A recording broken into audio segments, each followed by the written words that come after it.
ఈరోజు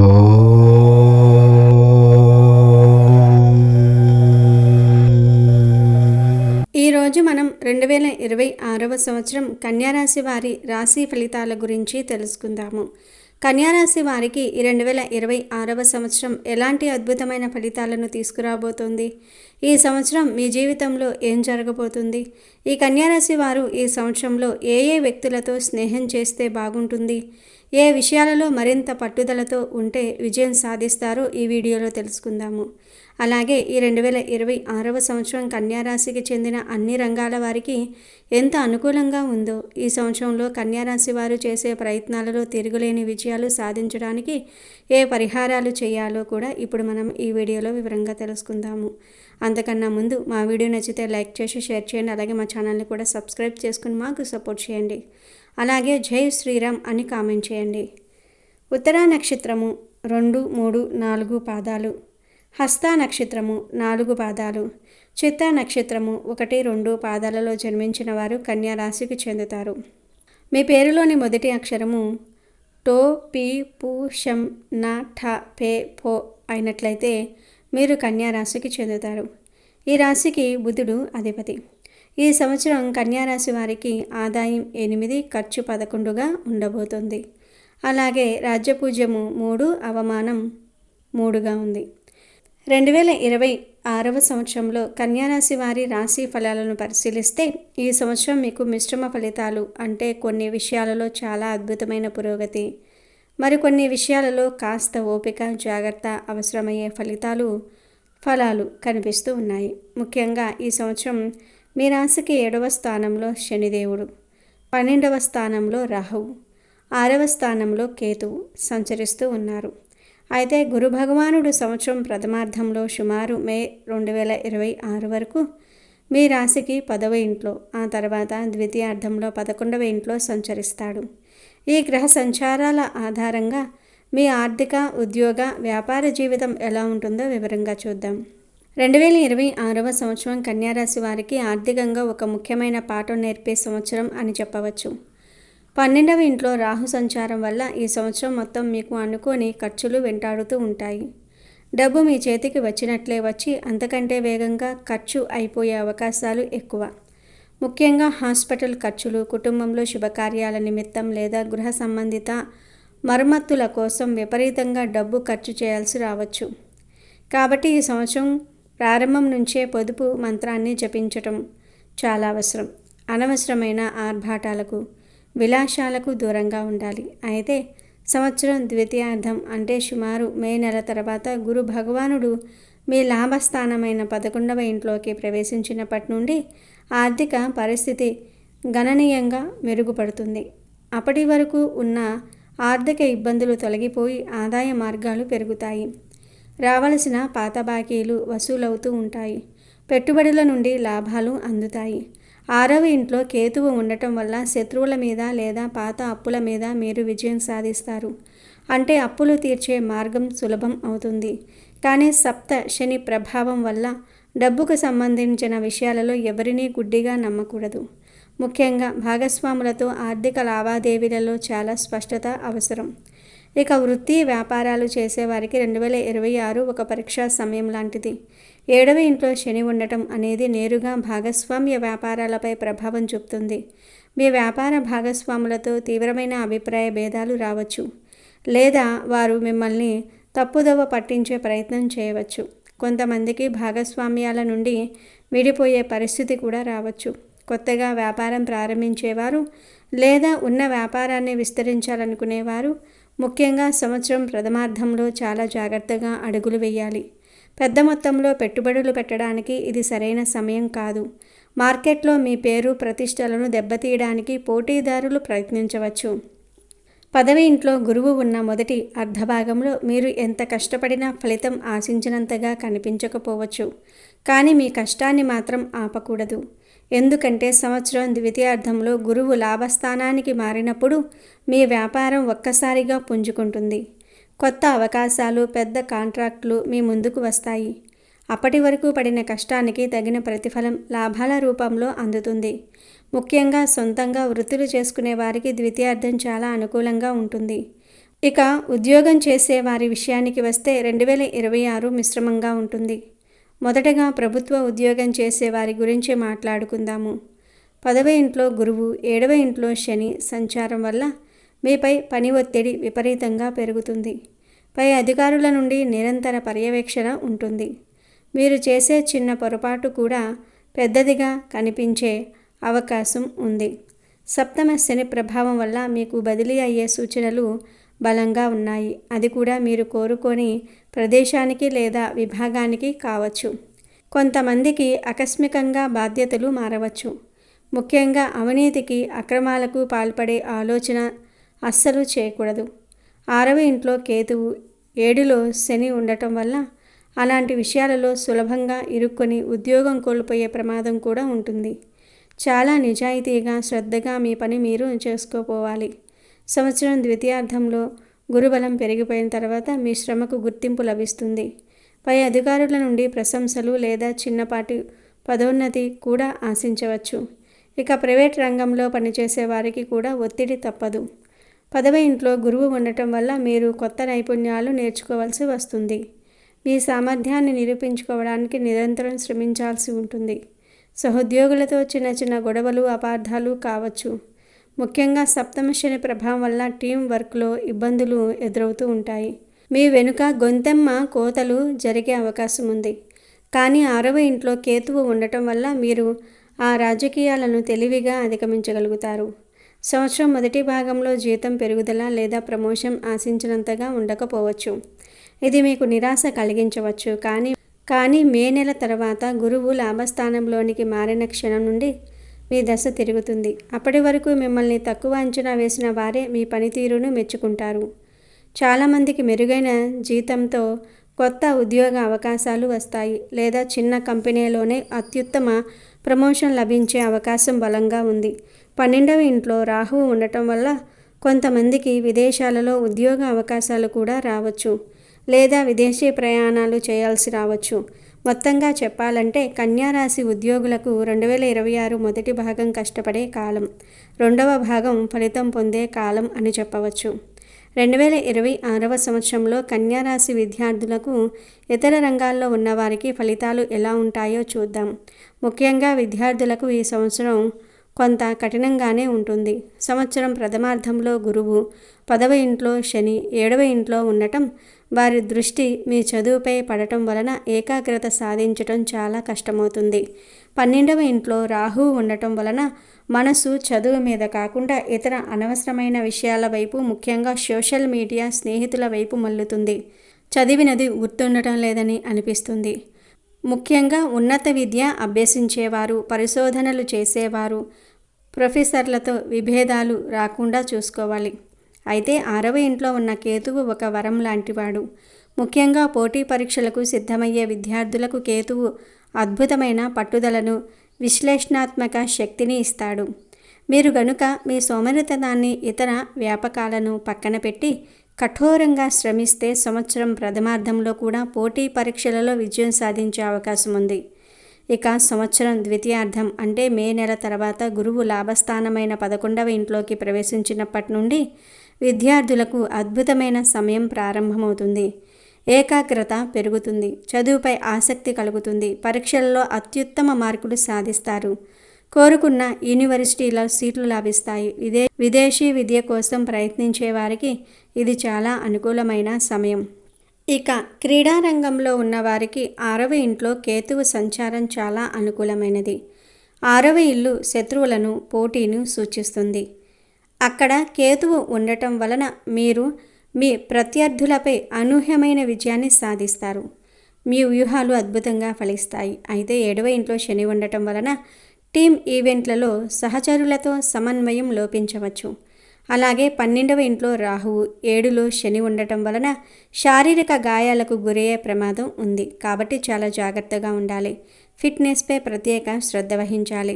సంవత్సరం ద్వితీయార్థంలో గురుబలం కూడా తోడవటం వలన జాతీయ, అంతర్జాతీయ స్థాయిలో గుర్తింపు, అవార్డులు పొందే అవకాశం ఉంది. ఇక సినిమా రంగం, కళారంగంలో ఉన్నవారికి 2026 మిశ్రమ ఫలితాలను ఇస్తుంది. 12వ ఇంట్లో రాహువు ఉండటం వలన ముఖ్యంగా దర్శకులు, రచయితలు, సంగీత దర్శకులు, టెక్నీషియన్లు వంటి తెర వెనుక పనిచేసే వారికి సృజనాత్మకత పెరుగుతుంది. కొత్త కొత్త ఆలోచనలు వస్తాయి. విదేశీ ప్రాజెక్టులలో కూడా అవకాశాలు రావచ్చు. కానీ నటీనటులు లేదా ప్రజల ముందు కనిపించేవారు చాలా జాగ్రత్తగా ఉండాలి. సప్తమ శని నేరుగా మీ ప్రజా సంబంధాలపై ప్రభావం చూపుతాడు. మీ మాటల వల్ల లేదా మీ ప్రవర్తన వల్ల వివాదాలలో చిక్కుకునే అవకాశం ఉంది.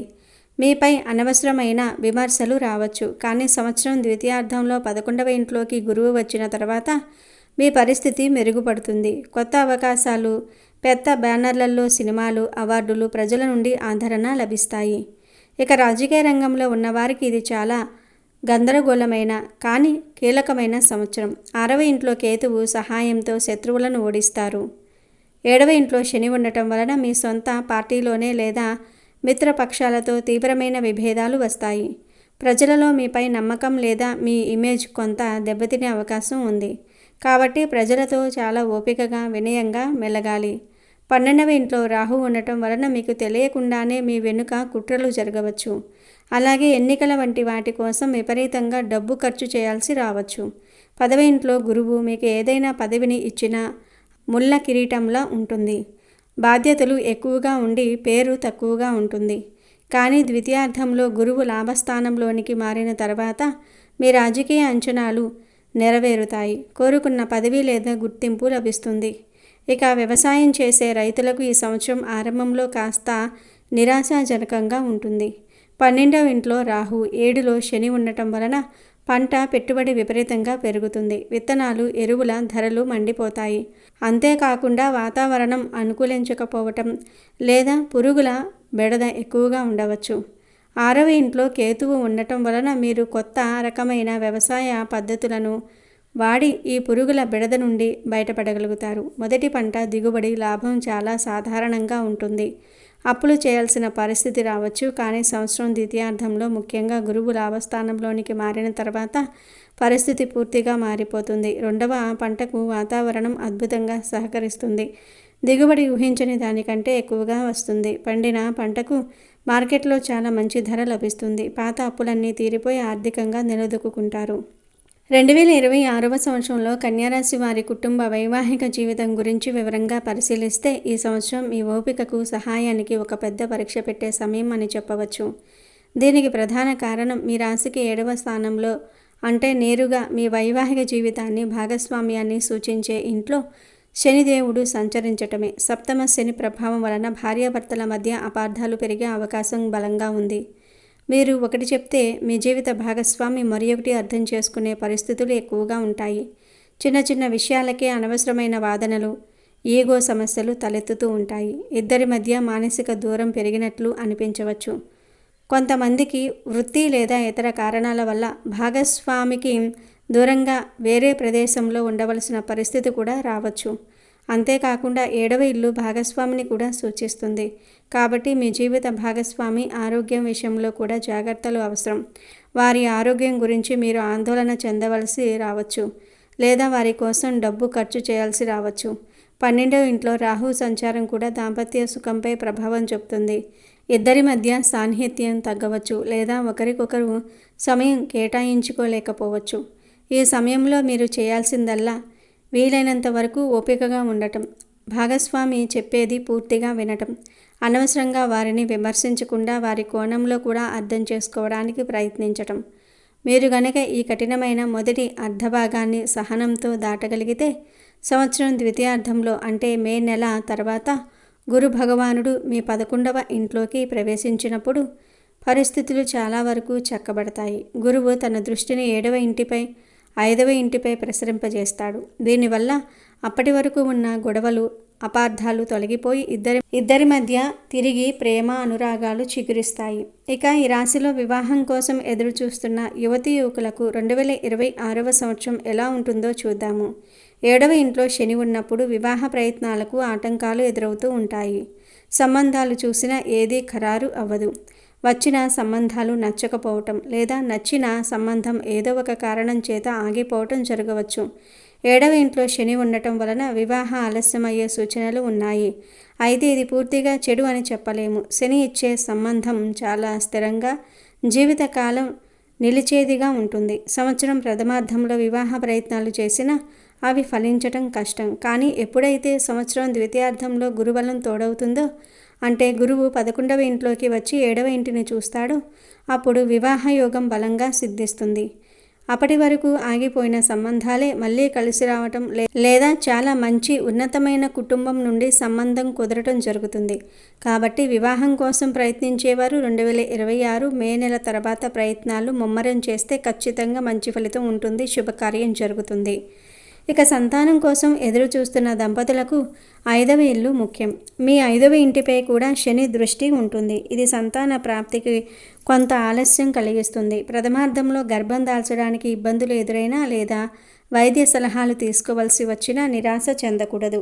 ఎందుకంటే సంవత్సరం ద్వితీయార్థంలో లాభస్థానంలోనికి వచ్చే గురువు నేరుగా మీ సంతాన స్థానమైన 5వ ఇంటిని తన శుభ దృష్టితో చూస్తాడు.